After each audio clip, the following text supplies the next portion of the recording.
Ang sulat ni Pablo alang sa mga taga-Efeso. Gikan ni Pablo, apostol ni Kristo Jesus, tungod sa kabubuton sa Dios, alang sa katawhan sa Dios diha sa Efeso, nga matinumanon kang Kristo Jesus.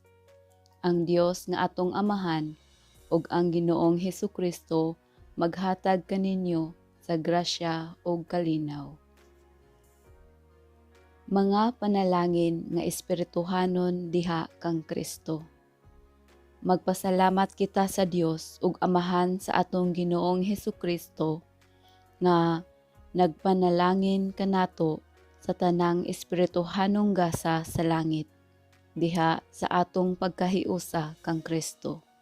Sa wala pa buhata ang kalibutan, gipili na kita sa Dios diha kang Kristo aron mahimo kitang balaan ug walay sala sa iyang atubangan.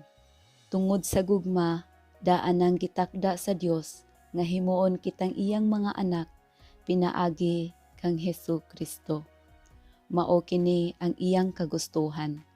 Daygo nato ang Dios tungod sa iyang mahimayaong grasya sa iyang gasa nga gihatag kanato pinaagi sa iyang hinigugmang anak. Kay gilukat kita pinaagi sa dugo ni Kristo. Sa ato pa, napasaylo na ang atong mga sala. Pagkadako gayod sa grasya sa Dios, nga sa walay sukod, gihatag niya kanato diha sa tanan niyang kaalam o kahibalo. Gipadayag sa Dios kanato ang tinagong laraw nga iya nang gibutan nga tumanon pinaagi ni Kristo.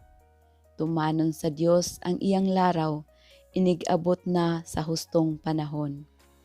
Hiusahon niya ang tanang binuhat diha sa langit ug sa yuta, ubos sa pagpangulo ni Kristo.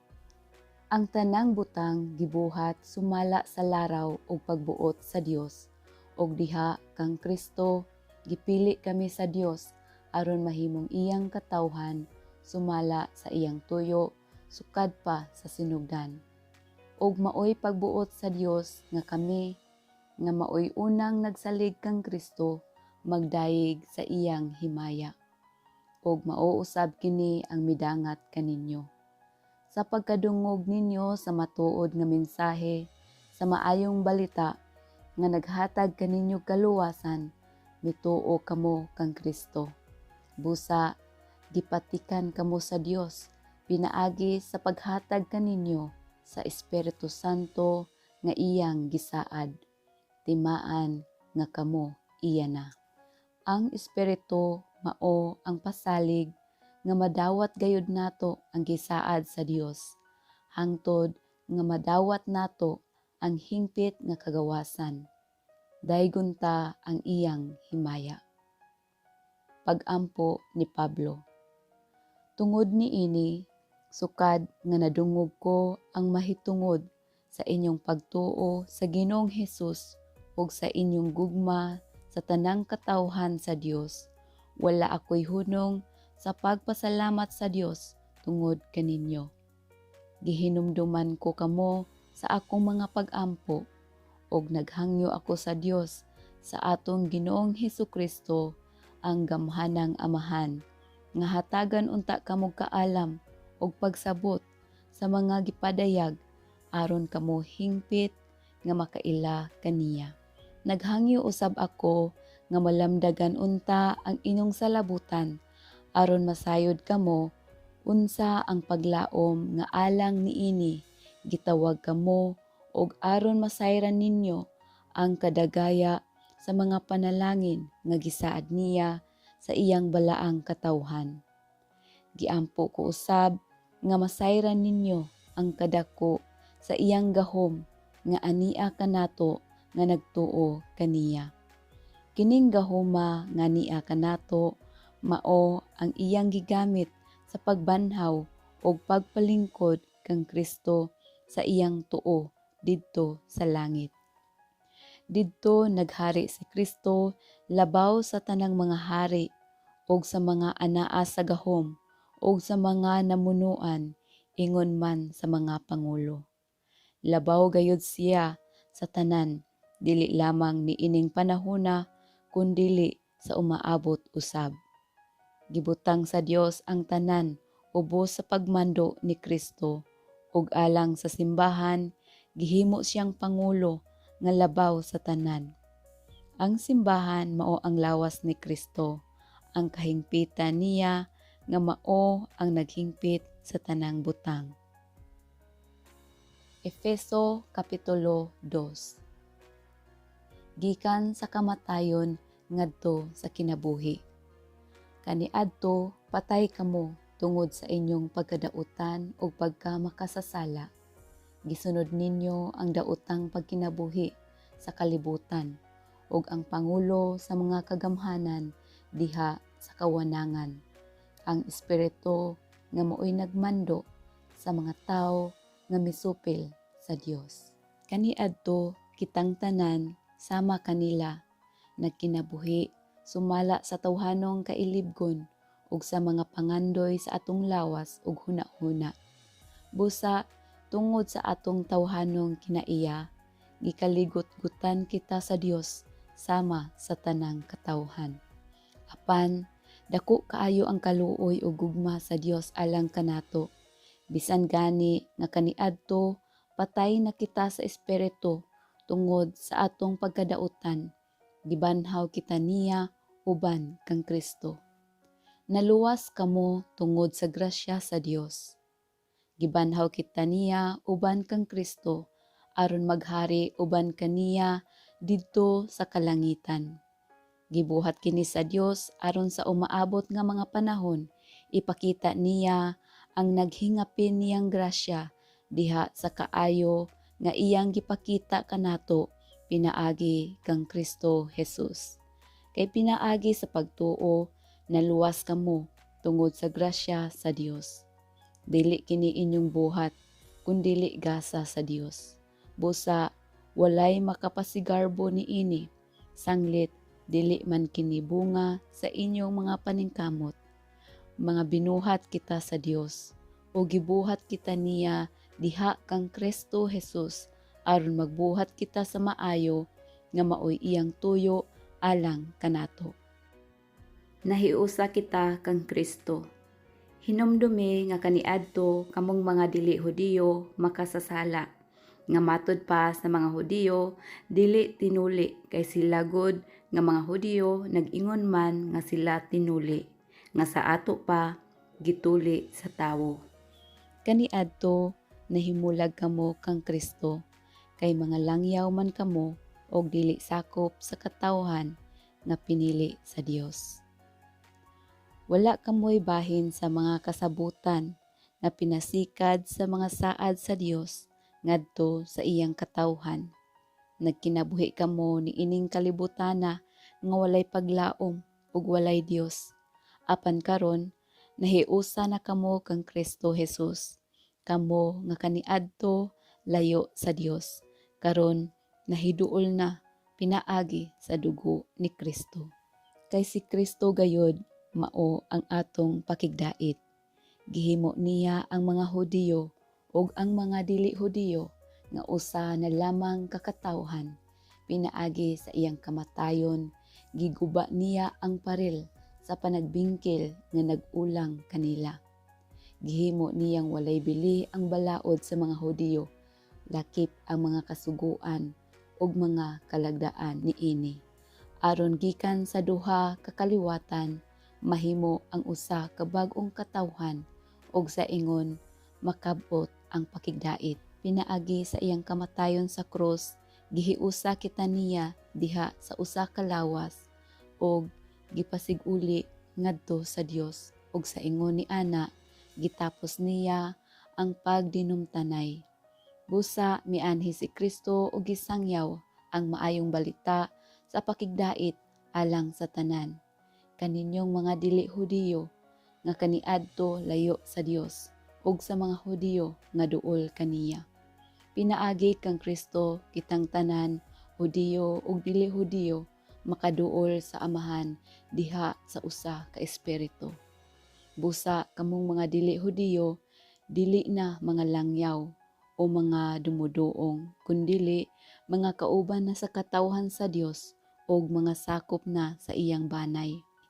Gitukod kamo diha sa sukaranan nga gipahimutang sa mga apostoles ug sa mga propeta, ug ang bato nga gisukaran mao si Kristo Jesus. Diha kaniya gitukod ang tibuok balay hangtod nga mahimo kining balaang templo sa Ginoo. Uban sa tanang magtotoo, kamo usab nahiusa ngadto kaniya diin nagpuyo ang Dios pinaagi sa iyang espiritu.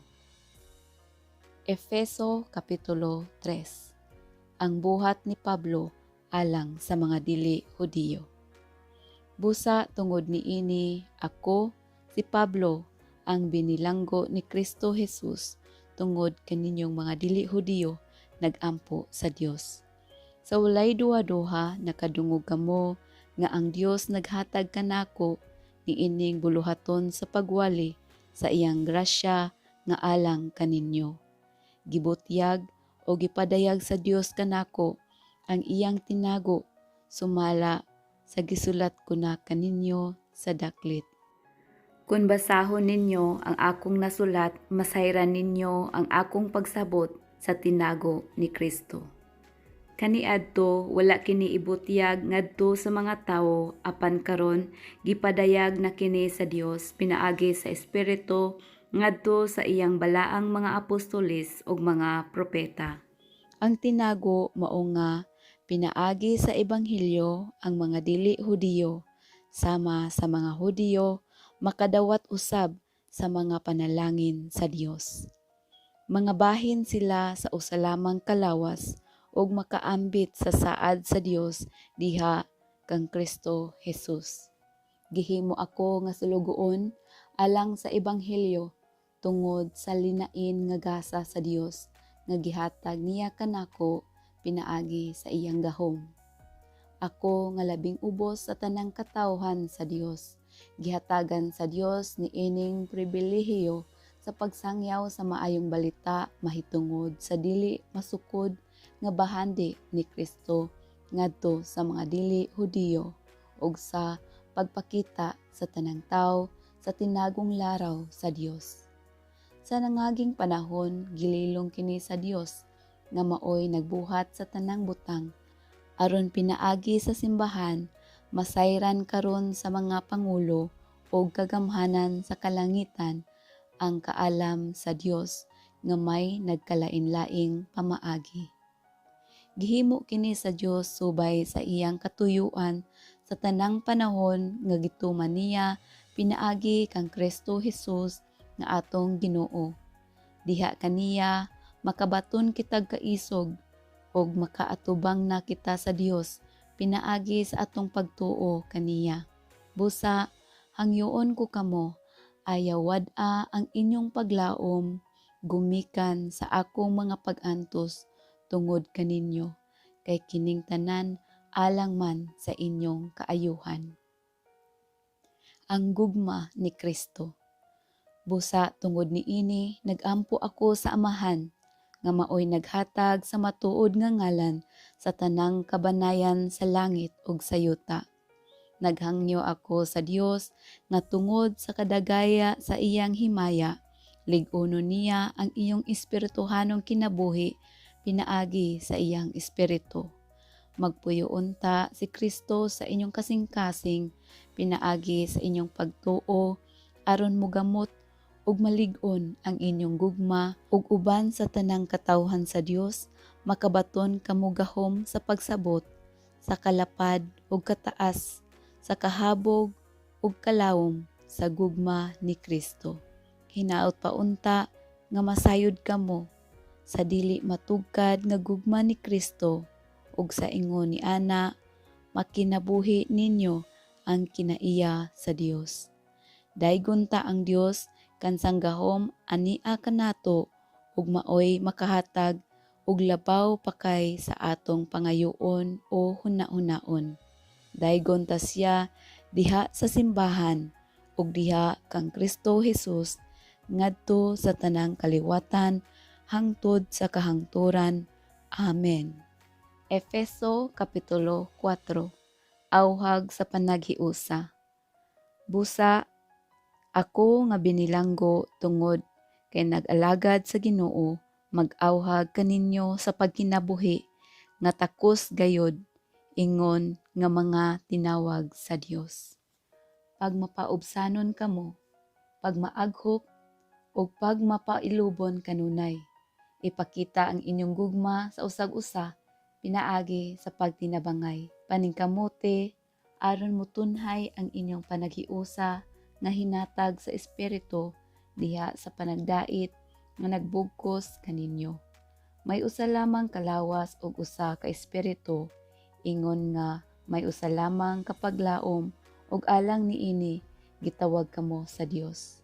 May usa lamang ka Ginoo, usa ka pagtuo ug usa ka bunyag. May usa lamang ka Dios ug amahan sa tanang mga tawo.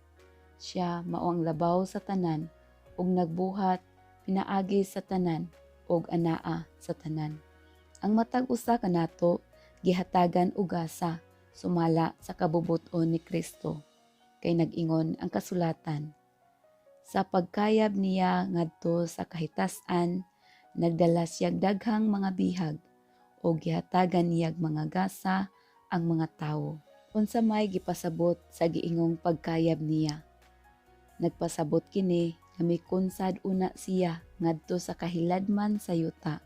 Busa siya nga mikunsad maura usab ang mikayab saylo pa sa kalangitan aron lukpon niya ang tibuok kabuhatan sa iyang presensya.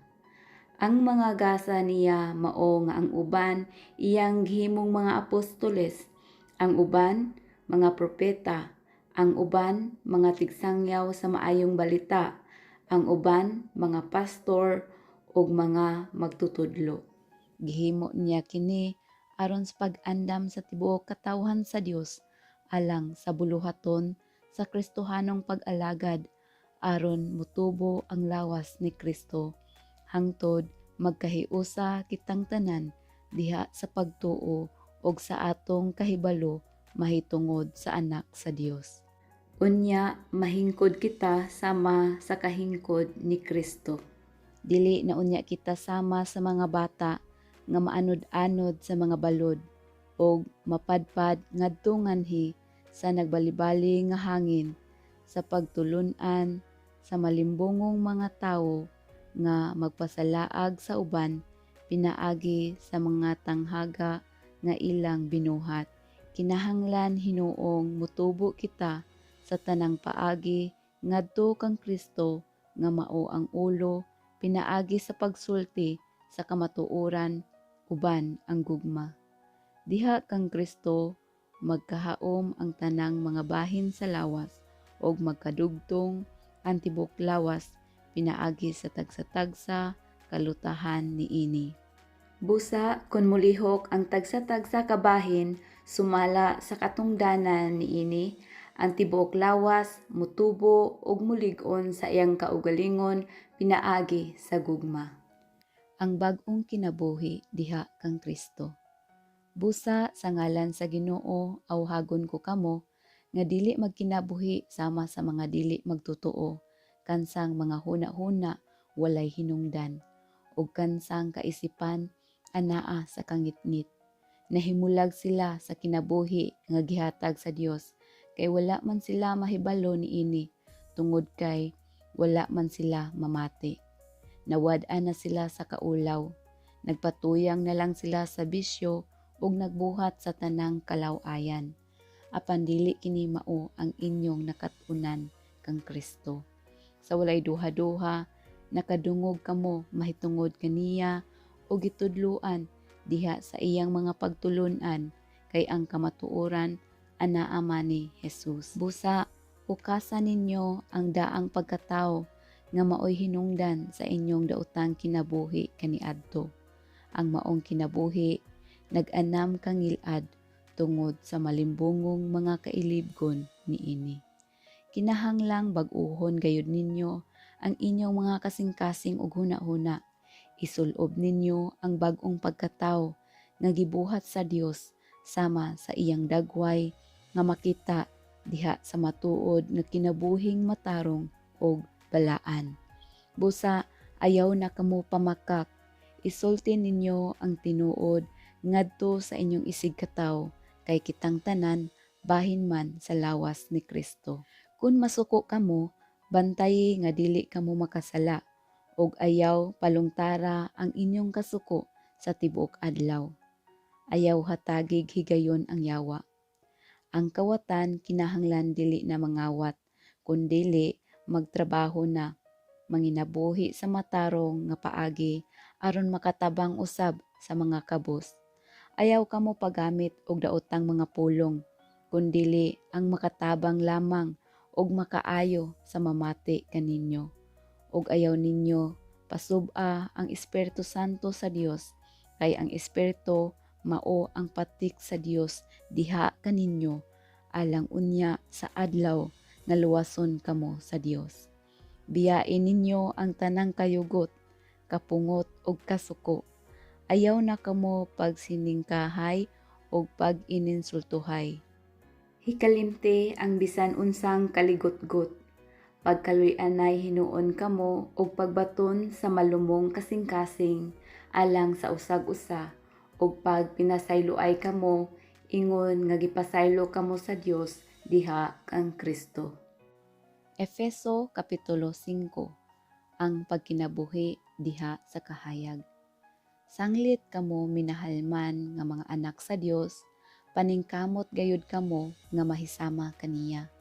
Magkinabuhi kamo diha sa gugma sa mga gihigugma kita ni Kristo o gitugyan ang iyang kinabuhi alang kanato sama sa mahumot nga halad sinunog nga makapahimuot sa Dios.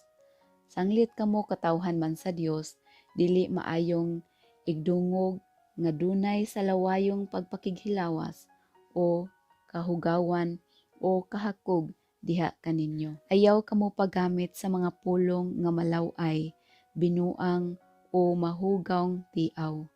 Angay hinuon kamong magpasalamat sa Dios. Timan-i kini, walay tao nga sa lawayon, laway ug hakog, kay ang kahakog mo'y usa ka paagi sa pagsimba sa Dios nga makaambit sa gingharian ni Kristo ug sa Dios.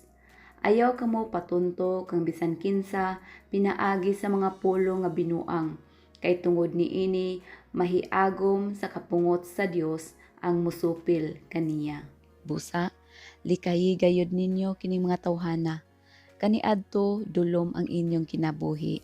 Apan karon may kahayag na sukad nga kamo nahimong katawhan sa Dios.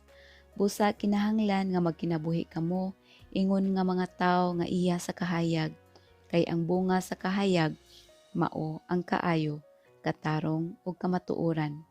Paningkamote nga makatunan ninyo ang makapahimuot sa Ginoo.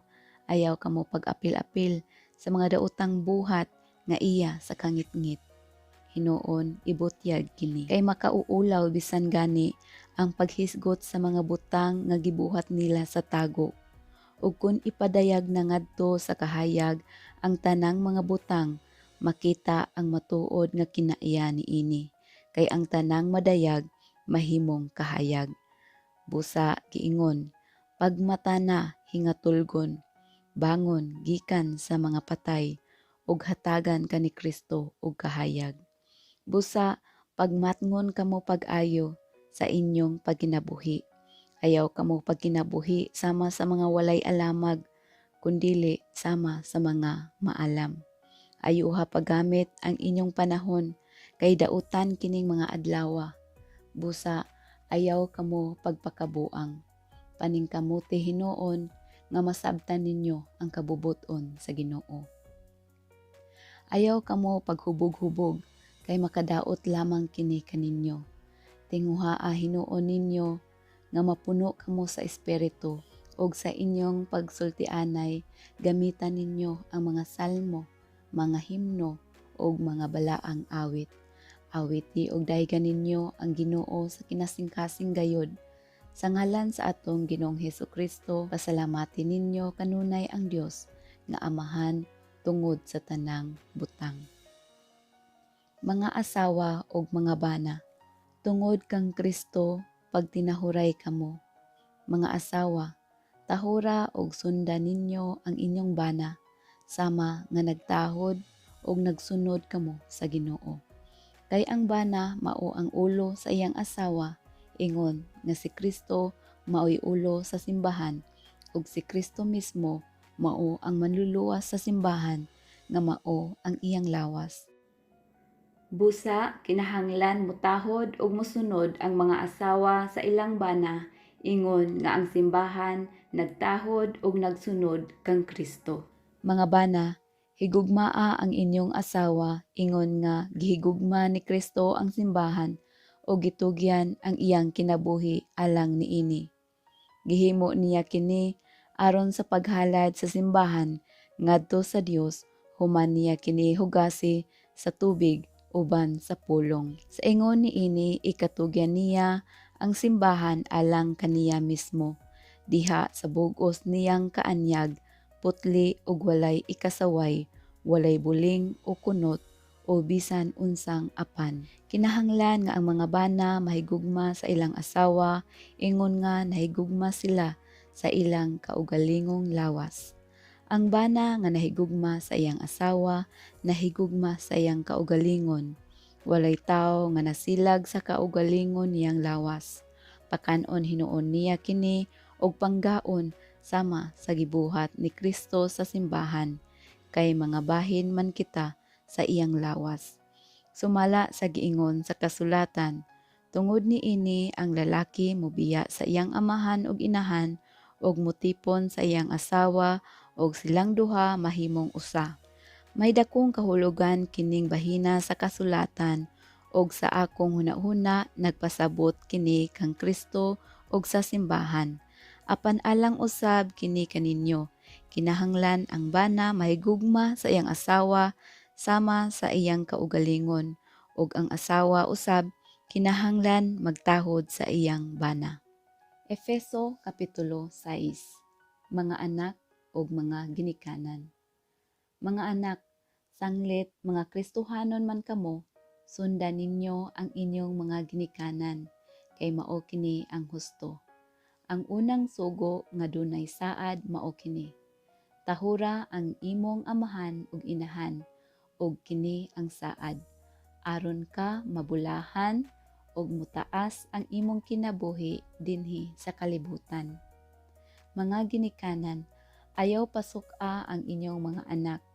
Hinuon, amumaha sila sa Kristohanong disiplina ug maayong pagtulon-an. Mga ulipon ug mga agalon. Kamong mga ulipon, pag masinugtanon kamo sa inyong mga agalon ug tahura sila, buhata kini sa kinasingkasing gayod, sama ra nga si Kristo mao'y inyong gialagaran. Himoa kini dili lamang kung magtan-aw sila kaninyo, aron daygon kamo nila, kundili buhata ang kabubuton sa Dios sa kinasingkasing gayod, ingon nga mga ulipon ni Kristo. Busa tumana nga malipayon ang inyong buhat, sama nga ang Ginoo mao'y inyong gialagaran og dili ang mga tawo lamang. Hinumdumi nga gantihan sa Ginoo ang magbuhat og maayo, ulipon man siya o dili. Kamong mga agalon, buhata usab ninyo kini sa inyong mga ulipon, ug ayaw na kamo panghulga kanila. Hinumdumi nga kamo og sila pulos ulipon sa Ginoo ug wala siya'y pinalabi. Mga hinagiban nga espirituhanon. Sa katapusan, lig-una ang inyong kaugalingon diha sa pagpakighiusa sa Ginoo, pinaagi sa iyang dakong gahom. Isulob ninyo ang tanang kahimanan sa gubat nga gihatag sa Dios kaninyo, aron makasukol kamo batok sa mga pagpanglimbong sa yawa. Kay wala kita makig-away batok sa dugo ug unod, kundili batok sa mga daotang espirituhanong gahom diha sa kalangitan, sa mga pangulo, sa mga anaa sa gahom, ug sa mga daotang gahom nga nagmando niining kalibutan sa kangitngit.